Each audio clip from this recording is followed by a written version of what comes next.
Kia ora tātou everybody, and welcome to my review and play ratings of yesterday's All Blacks vs Ireland game in Dublin, Ireland, as we witnessed, just for the second time in history, Ireland beating the All Blacks, and for the first time on home soil. You know, it was first v second in the world rankings. It was a huge game with the World Cup next year.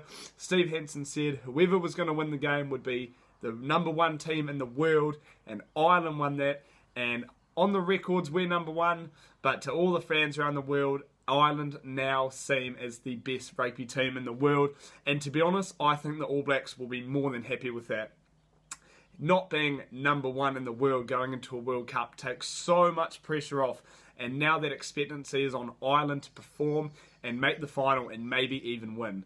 Yes, the All Blacks will still be the favourites to win, but nonetheless, a lot of pressure would have been taken off this All Blacks team now because of this loss.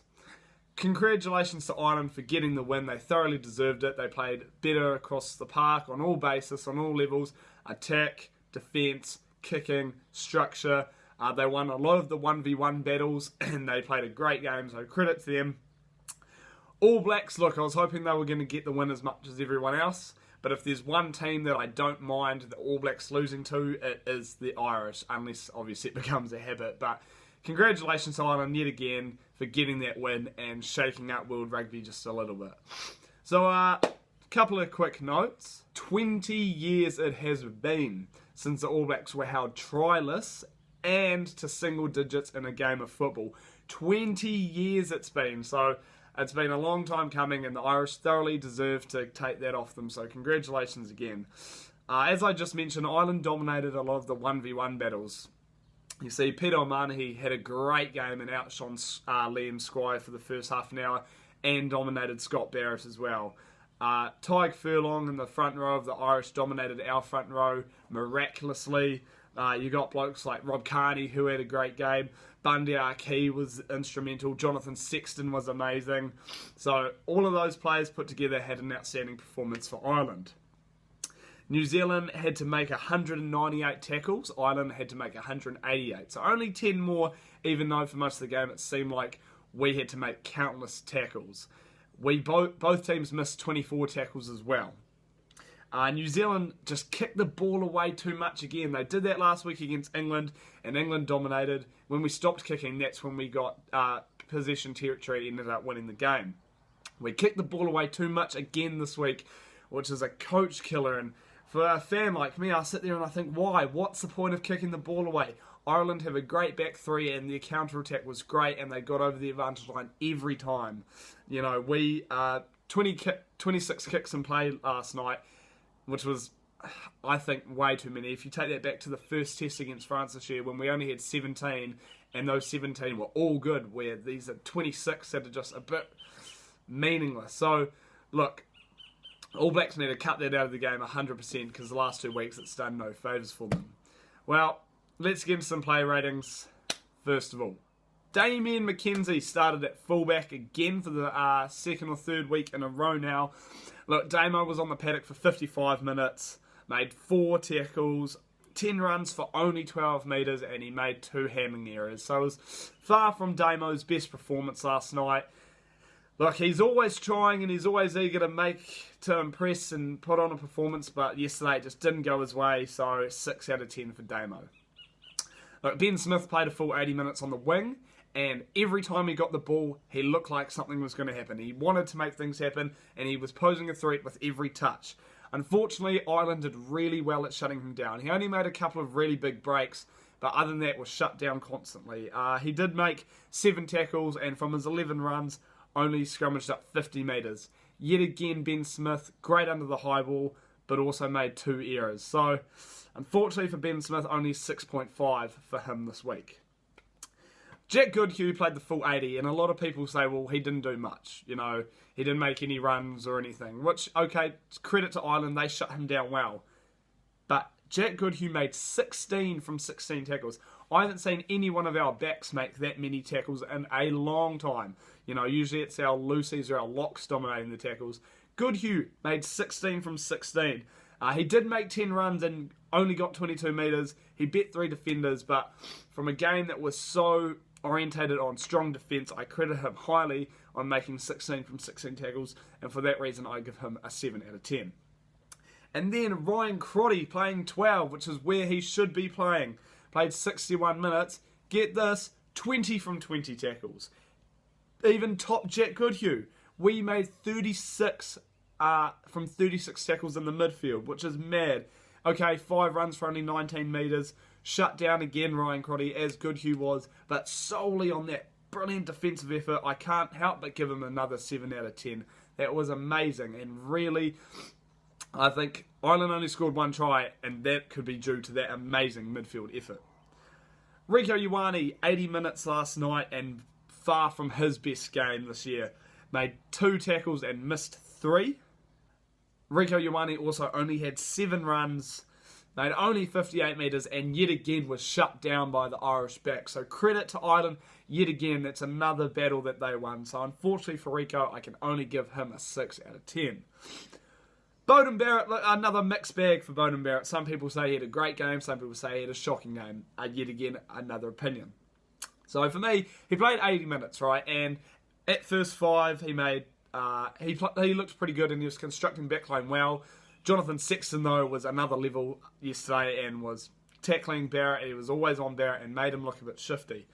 When Barrett went to fullback, he went up a gear and stepped it up and was very good at fullback. So I liked that. I like seeing Beauden Barrett going to fullback. He always threatened the Irish defence when he got the ball. So, look, he made 2 from 2 kicks from the tee. He got a great drop goal. Made 26 runs, which is pretty huge, but only for 49 metres. Bet 4 defenders, which is pretty good, but then would get shut down and did make 2 errors. So, look, mixed bag, did some amazing things, was shut down, so I have to go 6.5 for Beauden. Aaron Smith had quite a rusty game last night. Yesterday. He played 57 minutes and made 56 passes. Made 13 tackles, which was huge from him, I think, and maybe one of the highest amount of tackles he's made this year in one game. Didn't make any runs with the ball, though. His kicking was a little bit questionable, and some of his passes were also very marginal. So, look, he hasn't had his best year, Aaron Smith, and I really hope he starts to hit his straps again next year going into the World Cup. So, only a 5 for Aaron Smith. Captain Kieran Reid played 80 minutes yesterday. Made 17 from 17 tackles, which is huge. He made 15 runs for 19 metres, but it was his errors. You know, he got the charge down, and just when he could have put Goodhue away for our first try, fumbled it. Right on the Irish goal line, got a ball, fumbled it. And it was just off the back of the scrum. I think he dropped it again. It was a rough night for Kieran Reid. 6 out of 10. Ardie Savea is one of our players that you can count on to deliver week in and week out, and he's been doing it all year. 73 minutes yesterday, 14 from 14 tackles, made 8 runs for 23 metres, got 3 or 4 turnovers in amazing time. His body position at breakdown time is so great. And he's just, every time he gets the ball, he's electric. He always seems to beat the first defender. He always seems to get over the advantage line. And man, he's an aggressive and a great player. And as much as I love and admire Sam Cane, it's going to be a great battle to see who gets the 7 jersey. Because obviously Sam Cane's our starting number 7. But in his absence, Ardie Savea has taken that in his stride and been playing amazing. So another great game for Ardie. 8 out of 10. Liam Squire only got 31 minutes before he went off injured. In that time, he made 3 tackles, but that was about it for Liam Squire. So unfortunately, in only 31 minutes, I can give him a 5. He made tackles, but that was it across the board.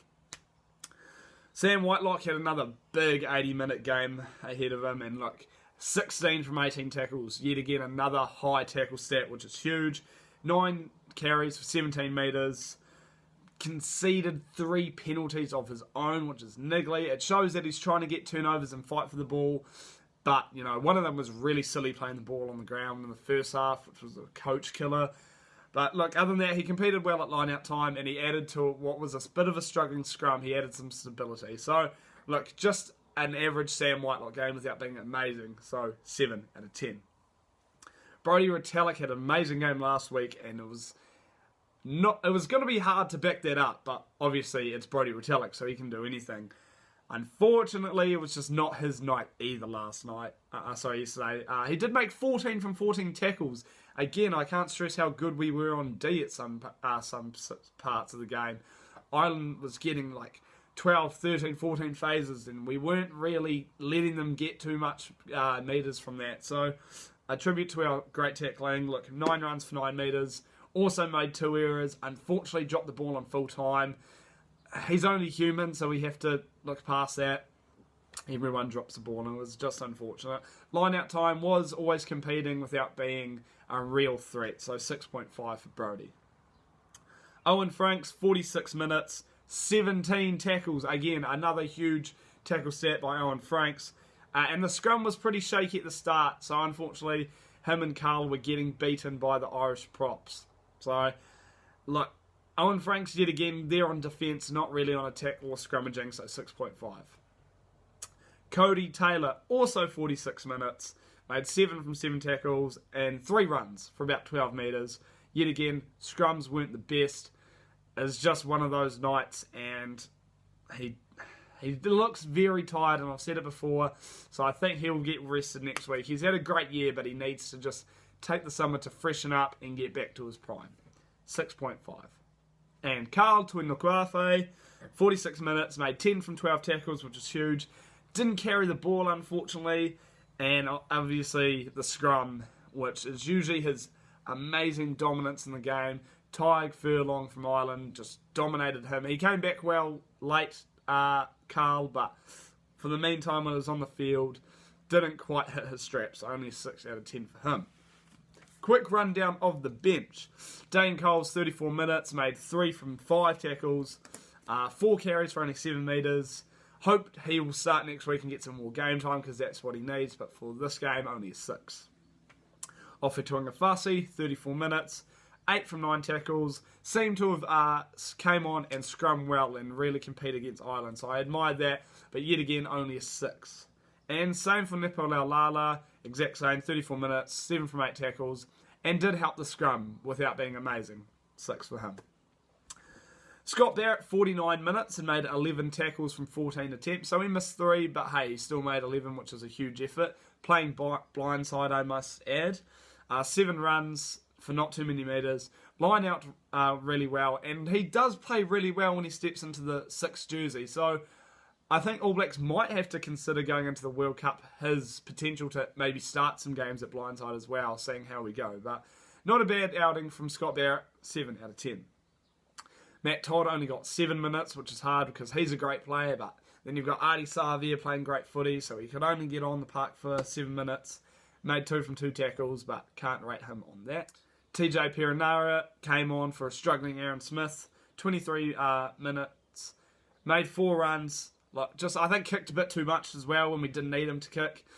He would put the box kicks in, which didn't really do too much, so just a 5 for TJ Perenara. Richie Mwanga, 25 minutes on the park as well. Didn't actually make a tackle, which I found surprising. Wasn't asked to make a tackle. 5 runs for only 5 metres, so he wanted to make some magic, but just got shut down. So 5 out of 10 for Richie. And Anton Leonard-Brown, 19 minutes. Yet again, only didn't make a tackle. When he got the ball, though, he looked potent. He made 7 runs, got some good metres. So bit of energy. Couldn't really change the dynamic of the game, though. So just a 6 out of 10 for Anton Leonard-Brown. So those are my player reviews. Look, obviously they weren't as high as what they usually are, but that's just how the game went yesterday. Credit to Ireland for getting their second ever win over the All Blacks. In other results, Aussie beat Italy 26-7.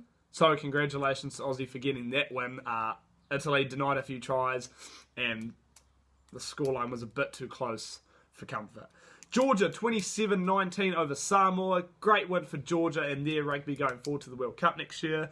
Wales 74-24 over Tonga. Dominant display by the Welsh. I wish the All Blacks were playing them this year, but not to be. Great win. England 35-15 over Japan. Japan leading 15-10 at half time. They turned up and they played. But England, as they do, came back and found a way to win. Scotland 20, South Africa 26. I think decision making is what let Scotland down. turning down easy threes to try and get tries that didn't eventuate. But credit to South Africa. And France 28-13 over Argentina. Good win for the French going into the World Cup as well. The Māori All Blacks beat Chile 73-0. Look, despite the score, rugby was the winner on the day. Great occasion for Chile rugby and South American rugby. And New Zealand women losing 27-30 for the first time ever to the French women. So still lots to learn for the women. They still played a great game, and everyone needs a loss to see where they can work on. So thank you for listening to our review. Only got one more next week when the All Blacks play Italy at about 3 a.m. Sunday morning. So great weekend of rugby ahead as well. I'll see you next week. Kia ora.